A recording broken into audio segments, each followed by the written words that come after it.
Capital account है ना, तो यहाँ लिख लेंगे अपन partners capital account.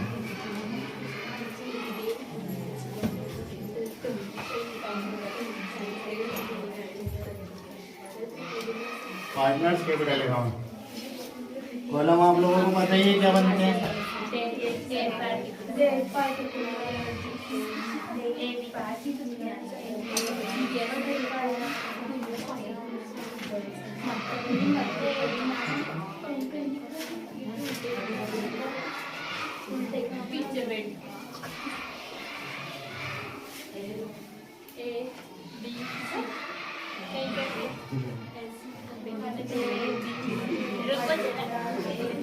A B C ये डेट है ना, ए बी सी फिर से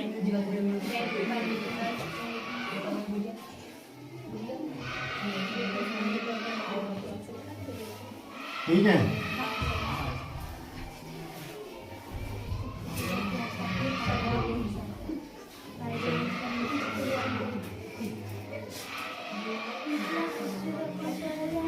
थोड़ा अब अपने को क्या करना है इसमें, ए बी और सी।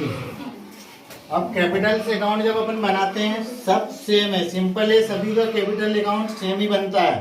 जितने भी साझेदारी का जो अपन फॉर्म पढ़ते हैं, साझेदारी फॉर्म पढ़ते हैं, उसमें सब में सेम बनता है। सिर्फ क्या रहती है कि किसी में ख्याति लिखना रहता है, किसी में ख्याति नहीं लिखते हैं अपन, है ना, जैसे नहीं दे रखी है तो नहीं लिखते हैं। बाकी स्टार्टिंग के चैप्टर से, फर्स्ट चैप्टर से लेके तो साझेदारी के लास्ट चैप्टर तक, मतलब फर्स्ट चैप्टर से लेके 5 चैप्टर तक सब में जो अपन साझेदार पार्टनर्स बनाएंगे, पार्टनर्स कैपिटल अकाउंट बनाएंगे, वो सेम बनेगा। सबसे पहले अपन क्या लिखते हैं पार्टनर्स कैपिटल अकाउंट में, बाय बैलेंस लिखते हैं। तो अपन ने लिखा बाय बैलेंस। बाय बैलेंस में अपन क्या लिखते हैं, उनकी बाय बैलेंस में क्या लिखते हैं, उनकी कैपिटल पूंजी।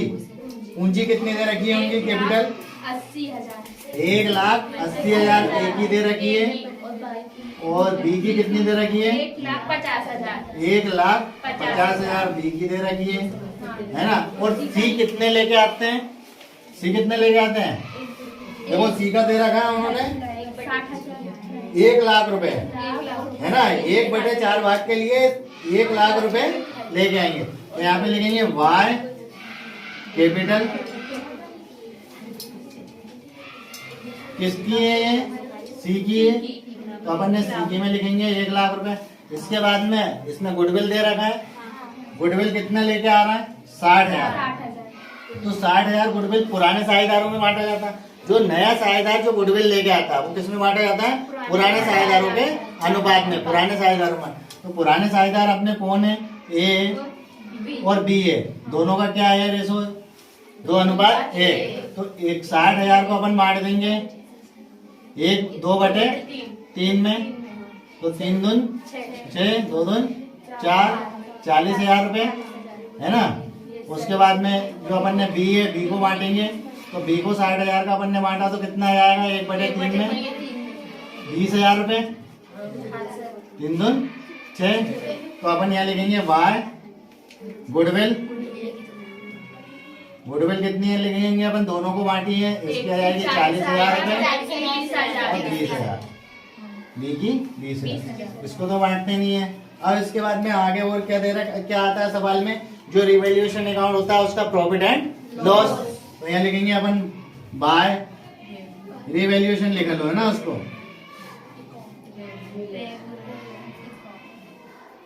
Revaluation account. क्योंकि कभी कभी क्या होता है कि profit and loss already balance sheet में दे रखते हैं चिट्ठे में, तो अपन इसको रिवैल्यूएशन अकाउंट। तो अपन ने जो बांटा था दोनों साझेदार को कितना कितना मिला है, एक को 18,000, एक को 18,000 और एक को 9,000। उसके बाद में अपने उसमें क्या दे रखा है, प्रॉफिट एंड लॉस अकाउंट में और कुछ दे रखा है, नहीं दे रखा है। इसके अदरवाइज कुछ नहीं दे रखा है, सैलरी वगैरह दे नहीं रखी है, कमीशन दे नहीं रखा है। सैलरी कमीशन दे दे तो अपन सैलरी कमीशन भी लिख देते हैं, है ना।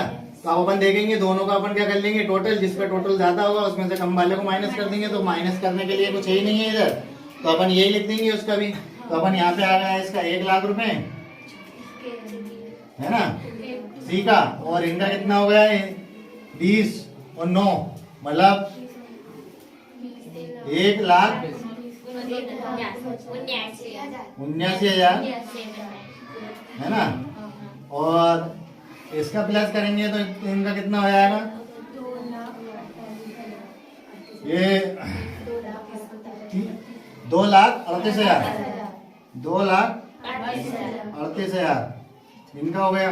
अपन यहाँ पे लिख देंगे 2 बैलेंस CD। ये अपना BD होता है तो ये CD। तो कितना जाएगा 2,38,000 रुपए 1,79,000 रुपए और 1 लाख है ना। डेट भी लिख देंगे अपन अभी है ना। पहले इसको लिखे अपन टोटल, उसके बाद में 1,79,000 रुपए और 1 लाख। ये हो गया अपना टोटल। और ये टोटल इसकी जो डेट दे रखी है वो क्या है 31 मार्च 2017।